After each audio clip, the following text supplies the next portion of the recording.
Salut à tous, on se retrouve aujourd'hui pour une nouvelle vidéo vide-grenier. Pour moi, c'est la reprise des vide-greniers après l'été. Pour vous, ça n'a pas changé grand-chose étant donné le gros retard que j'ai pris. Aujourd'hui, je me rends dans un vide-grenier qui doit faire normalement à peu près 600 exposants. Le temps est absolument merdique, mais il ne pleut pas pour l'instant. Espérons qu'il va y avoir quand même ces 600 exposants. Espérons aussi évidemment qu'on va trouver du Pokémon, qu'on va trouver des bonnes affaires à faire. Je ne perds pas plus de temps, j'y vais et je vous retrouve juste après pour le bilan.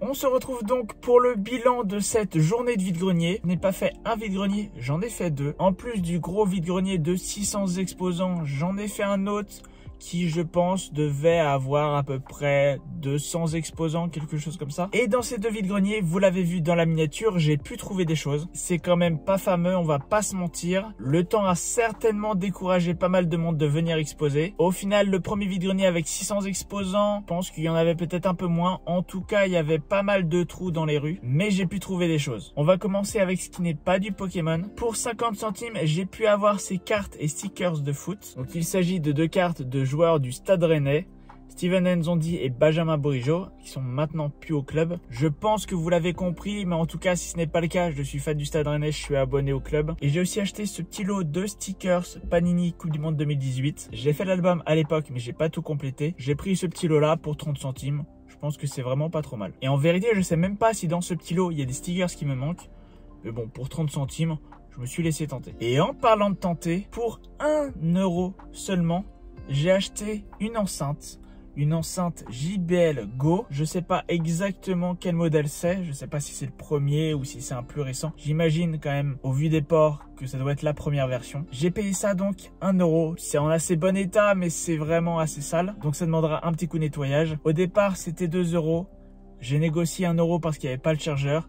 C'est vraiment un gros pari que je prends. Mais un pari à 1 €, je pense que c'est quand même un pari qui se prend. On passe donc désormais aux achats Pokémon de ces vide-greniers. Déjà, un achat qui n'est pas des cartes, qui n'est pas des stickers. J'ai acheté un manga Pokémon, le numéro 9 de La Grande Aventure. Ce sont des mangas qui sortaient tous les mois il y a maintenant plus de 20 ans.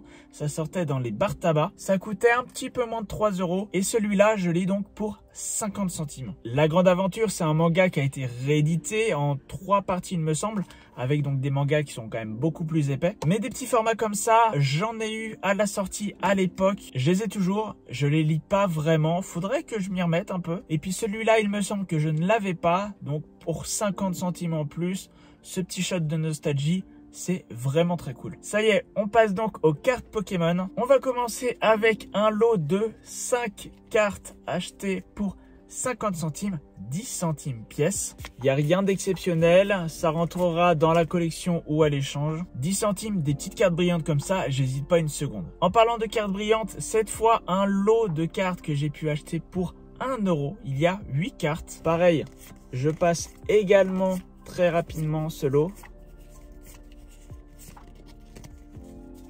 Voilà, de Lolo, de la reverse. Il y en avait 2 qui étaient à 20 centimes, le reste à 10 centimes.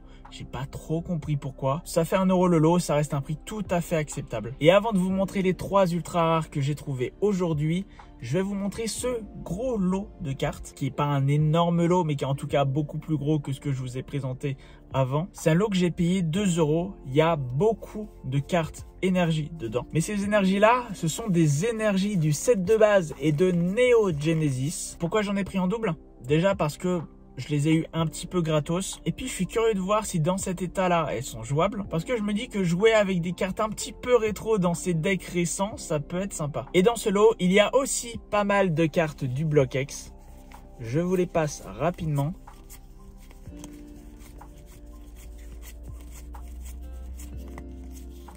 Ça m'est revenu à vraiment pas cher, c'est même pas 10 centimes la carte. On a aussi un Orchid en état vraiment torchon, plié, déchiré, mais je ne l'avais pas. Donc pour mon set AGSS indomptable que je complète avec des cartes en vide-grenier, au moins en attendant de la trouver en meilleur état, ça rentrera dans le classeur. J'ai aussi trouvé un vaporisateur rétrograde, là également en état torchon. C'est une rare du bloc Wizard.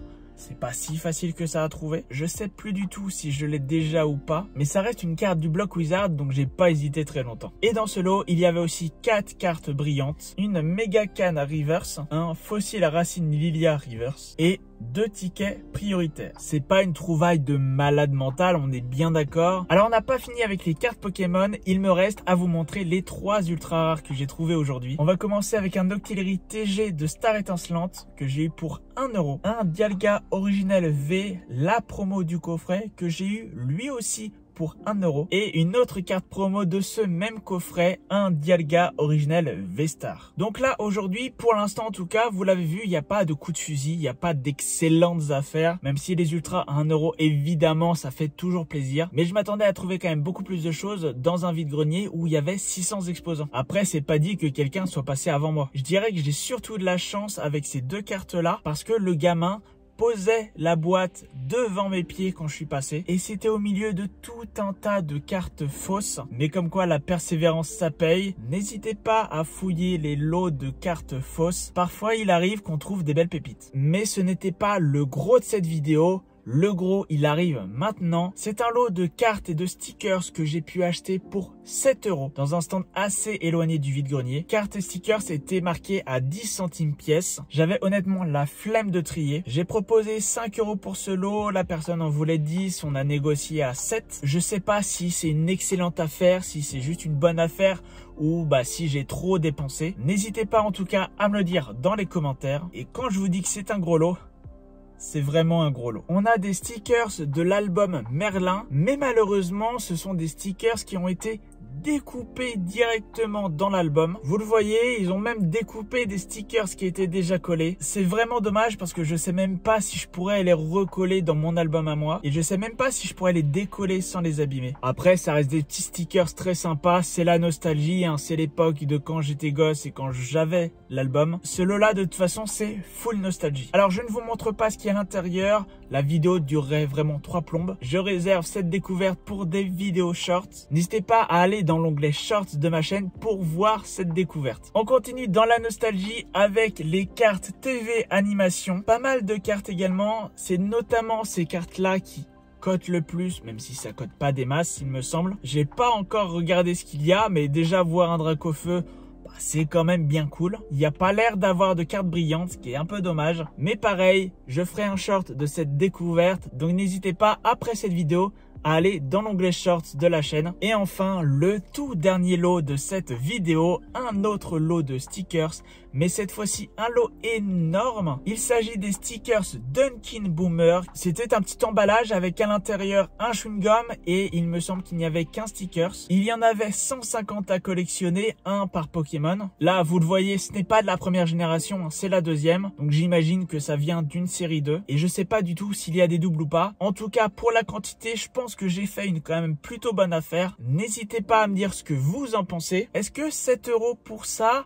sans en connaître le contenu, est-ce que ça vaut le coup? Est-ce que vous auriez pris ça en vide-grenier? À 7 € je suis quand même vraiment très content et puis en plus j'ai pas trouvé grand chose. Donc voilà pour ce retour de vide-grenier. J'espère qu'il vous aura plu. Si c'est le cas, comme d'habitude, n'hésitez pas à mettre un like et à me le dire dans les commentaires. N'hésitez pas aussi à vous abonner, c'est très important, ça vous permet de me soutenir et ça vous permet aussi d'être tenu au courant des prochaines vidéos. On se retrouve très vite pour de nouvelles vidéos. En attendant, portez-vous bien. Ciao.